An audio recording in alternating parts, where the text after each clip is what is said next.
Finally, Swagatam to Jujutsu Kaisen Mojiro Chapter 2. If you guys don't know, Jujutsu Kaisen end అయిపోయిన తర్వాత దాని యొక్క writer jujutsu Kaisen మొజిరో అని చెప్పి ఒక మాంగాని స్టార్ట్ చేశారు. ఇది జుజుత్సు కైసెన్ యొక్క సీక్వెల్ అన్నమాట. ఒకవేళ మీరు ఆ వీడియో చెక్అవుట్ చేయకపోతే ఫస్ట్ ఆ వీడియో చూసిన తర్వాత ఈ వీడియో కంటిన్యూ చేయండి. సో ఇంకేం లేచకుండా లెట్స్ స్టార్ట్ దిస్ వీడియో. కానీ అంతకన్నా ముందు మీలో కొంతమంది మన ఛానల్ ని ఫస్ట్ టైం విజిట్ చేస్తున్నారని నాకు తెలుసు. సో సబ్స్క్రైబ్ చేసుకోకపోతే గైస్ తొందరగా వెళ్ళి సబ్స్క్రైబ్ చేసేయండి. మనం 30K కి లైక్ చాలా అంటే చాలా దగ్గరగా ఉన్నా. మీరు అలా సబ్స్క్రైబ్ చేస్తే మంది అలా 30K అయిపోయింది. సో సబ్స్క్రైబ్ చేసుకోవడం మాత్రం మర్చిపోమాకండి. ఒకవేళ ఆల్రెడీ సబ్స్క్రైబ్ చేస్తుంటే అరిగాతో ఇంకేం లేచకుండా let's start this amazing video. Chapter 2 starting లో మనకి రెండు కొత్త క్యారెక్టర్స్ ని ఇంట్రొడ్యూస్ చేస్తారు. ఒక ఆయన పేరు ఒసామి, ఇంకా ఆయన పేరు మీనో. ఇందులో మన ఒసామి వచ్చేసి acting minister of foreign affairs. Simple గా చెప్పాలంటే తన బాధ్యత ఏంటంటే మిగతా కంట్రీస్ లో ఒక ఫ్రెండ్లీ లైక్ రిలేషన్షిప్ ని బిల్డ్ చేయడమే ఈ వ్యక్తి యొక్క బాధ్యత అన్నమాట. బట్ ఇప్పుడు ఈ ఏలియన్స్ లిటరల్లీ లైక్ వేరే ప్లానెట్ నుంచి వచ్చారు కాబట్టి వాళ్ళతో కూడా నువ్వే మాట్లాడాలని చెప్పి ఈ వ్యక్తిని పంపించింది గవర్నమెంట్. ఇంక ఈ పనిలో కూడా చూసుకోవచ్చు వీళ్ళిద్దరు వచ్చి ఆ ఏలియన్స్ ని కలుస్తారు కూడా. ఏలియన్స్ వైపు నుంచి కూడా ఇద్దరు వస్తారు అనమాట. ఫస్ట్ మన టెన్గెన్ లాగా కనిపిస్తున్నాడు కదా, తన పేరు జమాలోబా, ఇంకా ఎంకలున్న వ్యక్తి పేరు క్రాస్. ఇప్పుడు ఇది చూసి చాలా మంది అనుకోవచ్చు ఈ వ్యక్తి చూడ్డానికి అచ్చ మన మారు లాగానే ఉన్నాడని. నిజానికి తిను ఇంకా మన మారు ట్విన్ బ్రదర్స్. మనకి స్టోరీలోకి వెళ్లే కొద్దీ మనకి ఇంకా డీటెయిల్ గా వీళ్ళు చెప్తారనమాట. ప్రస్తుతం ఇక్కడ ఏలియన్స్ కూడా జపనీస్ లోనే మాట్లాడుతూ ఉంటారు. ఇది చూసి మన మీనో కూడా షాక్ అయిపోతాడు. బాబోయ్ వీళ్ళకి జపనీస్ వచ్చా అని చెప్పి వాళ్ళు షాక్ అయిపోతారు. బట్ ముందున్న ఆ ఏలియన్ బాబాయ్ చెప్తాడు మీతో మా బాస్ గారు కూడా కలుస్తారంట, ఇదిగోండి మా బాస్ అని చెప్పి తను వాళ్ళ బాస్ ని ఇంట్రడ్యూస్ చేస్తాడు.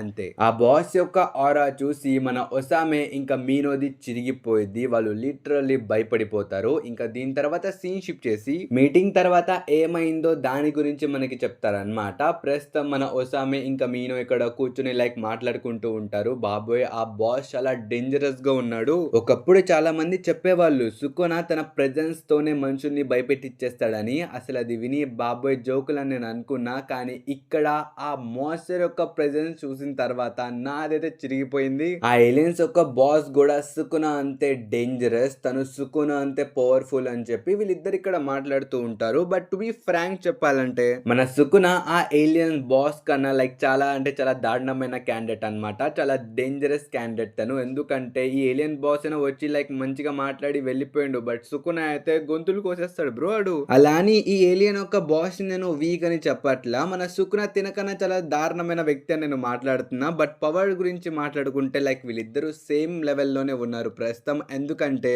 ఆ ఏలియన్ బాస్ ని కలిసి వచ్చిన తర్వాత వీళ్ళిద్దరు ఇక్కడ చెప్తారు ఒకవేళ ఆ బాస్ కి కనుక కోపం వస్తే వాడు లిటరల్లీ మన కంట్రీ మొత్తాన్ని డిస్ట్రాయ్ చేయగలడు. అందుకనే మనమందరం ఈ ప్రాబ్లమ్ ని ఇంకా ఒక్కొక్క సిబ్లింగ్స్ చేతిలోనే పెట్టాలి, మన దగ్గర వేరే చాయిస్ లేదు అని చెప్పి వీళ్ళిద్దరు మాట్లాడుకుంటూ ఉంటారు. బట్ ఇన్ రియాలిటీ జపాన్ లో ప్రస్తుతం స్ట్రాంగెస్ట్ సోర్సరర్స్ ఎవరు లేరని చెప్పి ఇక్కడ వీళ్ళిద్దరికి తెలుసు. అందుకనే వీళ్ళు ప్రస్తుతం మన యూటా యొక్క గ్రాండ్ కిడ్స్ ని ఎంచుకున్నారు. బికాజ్ వాళ్ళు యూటా యొక్క ఫ్యామిలీ నుంచి వస్తున్నారు కదా. మేబీ ఇప్పుడు వీళ్ళు అంత స్ట్రాంగ్ గా లేకపోయినా ఫ్యూచర్ లో స్ట్రాంగ్ గా మారచ్చేమో, మన భవిష్యత్తు వాళ్ళ చేతిలోనే పెడదామని చెప్పి వీళ్ళు డిసైడ్ అవుతారు. మీ అందరికి ఇప్పుడు సింపుల్ గా చెప్పాలంటే వీళ్ళు ఫ్యూచర్ గురించి బాధపడుతున్నారు అనమాట. అంటే ఇప్పుడు ప్రస్తుతం మన ఏలియన్స్ అయితే ఫైట్ చేయాలని అనుకోవట్లేదు. బట్ వాళ్ళు ఇక్కడే ఉంటారు కదా, ఎప్పుడైనా వాళ్ళ హృదయాలు మారిపోవచ్చు. ఒకవేళ ఇలా గానీ జరిగితే మన ఎర్త్ ని డిఫెండ్ చేయడానికి అసలు ఎవరు ఉండరు అనమాట. స్ట్రాంగెస్ట్ సోర్సరర్స్ ఉండరు. కానీ ఇక్కడ రెండో విషయం కూడా ఉంది. ఈ ఏలియన్స్ మన ప్లానెట్ కి రిఫ్యూజీస్ గా వచ్చారు. కానీ వాళ్ళ ప్లానెట్ కి ఏమైంది, వాళ్ళు ఎందుకు అక్కడ నుంచి పారిపోయారు, వాళ్ళ మీద ఎవరైనా దాడి చేశారా,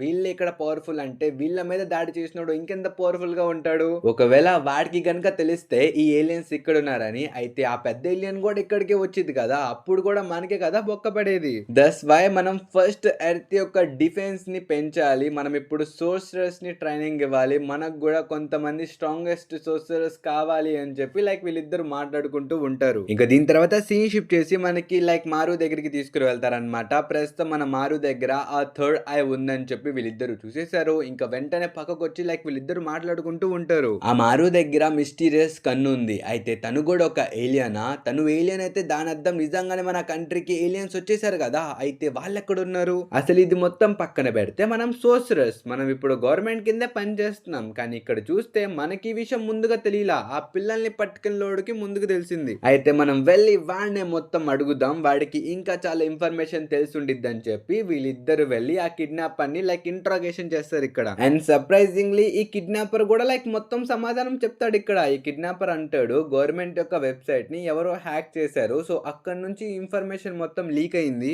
ఆ ఏలియన్స్ ని సుమారియన్స్ అని పిలుస్తాం, పైగా వాళ్ళందరూ రిఫ్యూజీస్ గా మన ప్లానెట్ కి వచ్చారు, వాళ్ళ యొక్క షిప్ కూడా ప్రస్తుతం జపాన్ మీదే ఉంది అని చెప్పి తను అంటాడు. ఈ మాట వినిన తర్వాత లైక్ వీళ్ళిద్దరు షాక్ అయిపోతారు అనమాట. వీళ్ళిద్దరు చెప్తారు ఏంటి జపాన్ మీద ఒక స్పేస్ షిప్ ఉంది కానీ అది మాకు కనిపించట్లా, మాకు సైట్ వచ్చింది కదా, మా కళ్ళు దొబ్బే కదా అని చెప్పి వీళ్ళిద్దరు అంటూ ఉంటారు. కానీ ఆ కిడ్నాపర్ చెప్తాడు ఆ ఏలియన్ యొక్క షిప్ మీకు మాత్రం ఎప్పుడు కనపడదు, నా మాట నమ్మితే నమ్మండి లేకపోతే లేదు, వాళ్ళు ఒక స్పెషల్ ఏలియన్ టెక్నాలజీ వాడుతున్నారు, దాని వల్ల అది అన్విజిబుల్ గా ఉంది. కానీ నా దగ్గర ఒక థియరీ ఉంది, ఆ స్పేస్ షిప్ లోపల దాదాపు 50k ఏలియన్స్ ఉన్నారు, అయితే వాళ్ళందరికీ కూడా ఆకలేసిద్ది కదా, వాళ్ళందరికీ కూడా సప్లైస్ కావాలి, దాని అర్థం వాళ్ళు ఆ సరుకుల్ని తీసుకెళ్ళడానికి మళ్ళీ కిందకి దిగుతారు. ఆ టైంలో మీరు వెళ్ళి ఆ స్పేస్ షిప్ ని చూస్తే లైక్ మీకు కనిపించిద్ది, అప్పుడు మీరు హ్యాపీగా స్పేస్ షిప్ ని చూసి ఆనందించవచ్చు అని చెప్పి తిను అంటాడు. ఈ మాట వినిన తర్వాత వీళ్ళిద్దరు లైక్ అంటారనమాట, అయితే మాకు ఎక్కడికి వెళ్ళి చూడాలి, వాళ్ళు ఎక్కడికి వస్తారు, ఏ కోర్టులోకి వెళ్ళి వాళ్ళ సరుకులు తీసుకుంటారు అని చెప్పి వీళ్ళు అడుగుతారు. ఇంకా ఈ కిడ్నాపర్ కూడా లొకేషన్ కూడా చెప్తాడు. బ్రో ఈడు నగామా ప్రీఫెక్చర్ దగ్గరికి వెళ్ళి రాత్ర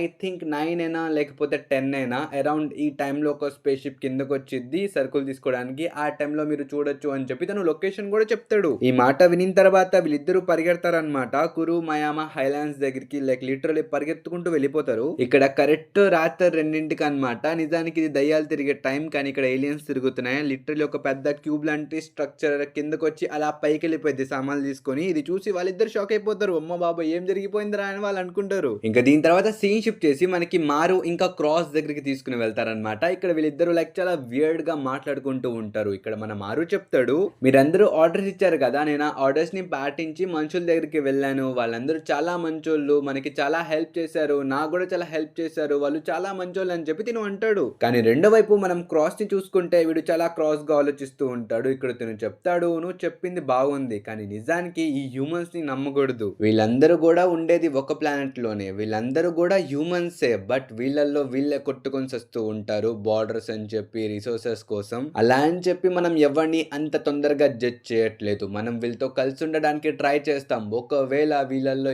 ఎవడైనా మన వాళ్ళ మీద చెయ్యేస్తే నేను ఒక్క సెకండ్ కూడా ఆలోచించకుండా ఈ వార్ ని స్టార్ట్ చేస్తా అని చెప్పి ఇక్కడ మన క్రాస్ అంటూ ఉంటాడు. మీ అందరికి సింపుల్ గా చెప్పాలంటే లైక్ వీళ్ళిద్దరు కూడా మంచోళ్ళే, బట్ ఒకళ్ళ ఐడియాలజీ అంటే ఒకరికి పడదన్నమాట. ఇక్కడ మన క్రాస్ ఆ మాటలు చెప్పి అక్కడ నుంచి వెళ్ళిపోతాడు. అండ్ మన మారు కూడా లైక్ ఏదో థింక్ చేస్తూ ఉంటాడు. ఇంకా దీని తర్వాత సీన్ షిఫ్ట్ చేసి సురిగి దగ్గరికి తీసుకుని వెళ్తారనమాట. ప్రస్తుతం మనోడు ఎక్స్ప్లోర్ చేస్తూ ఒక బిల్డింగ్ టాప్ కి వచ్చేస్తాడు. ఇంకా తను మారు అనుకొని క్రాస్ తో మాట్లాడుతూ ఉంటాడు. ఇక్కడ మన సురిగి చెప్తాడు, నువ్వు మరీ చాలా ఎడ్జ్ మీద నుంచున్నావు, అక్కడ వరకు వెళ్ళమాక, చాలా ప్రమాదం, కొంచెం ఎంకలకు వచ్చి నుంచో అని చెప్పి తను అంటాడు. కానీ ఆ మాట విని మన క్రాస్ చెప్తాడు, నాతో అంత కంఫర్టబుల్ గా మాట్లాడడానికి ట్రై చేయమాక, నువ్వు నాతో మాట్లాడమాక అని చెప్పి తను ఒకేసారి లైక్ వెళ్ళిపోతాడు అనమాట. ఇది చూసి మన సురిగికి చాలా కోపం వచ్చింది. నేను చాలా మంచిగా మారుగాడితో మాట్లాడుతుంటే అసలు నాతో మాట్లాడమాక అని వెళ్ళిపోతాడా, ఆడికి ఎంత బలుపు అని చెప్పి మనోడు లైక్ ఇక్కడ చాలా కోపంతో అంటూ ఉంటాడు. బట్ నిజానికి అది మారు కాదు బ్రో, అది క్రాస్. ఈ విషయం మనోడికి తెలియదు. ఇంకింతటితో చాప్టర్ 2 అయితే అయిపోయింది. నేను చాప్టర్ 3 మండే చేస్తా. నిజానికి నేను కొంచెం పెద్ద వీడియో చేద్దాం అనుకున్నా, బట్ ఇప్పుడు నేను ల్యాప్టాప్ కొనడానికి వెళ్తున్నాను గైస్. ఇప్పుడు నేను వెళ్ళి ల్యాప్టాప్ కొనాలి.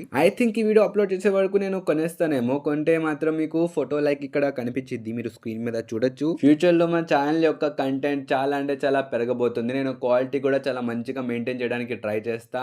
అండ్ గైస్ వీడియో మాత్రం ఇవాళ కొంచెం చిన్నగా ఉండబోతుంది. నేను మండే నుంచి పెద్ద పెద్ద వీడియోస్ పెడతా. అండ్ ఐ హోప్ ఈ వీడియో మీ అందరికి నచ్చిందని అనుకుంటున్నాను. నచ్చితే మాత్రం మన ఛానల్ ని సబ్స్క్రైబ్ చేసుకోవడం మర్చిపోకండి గైస్. ఇంకా మనం కద్దాం నెక్స్ట్ వీడియోలో. Until then bye by.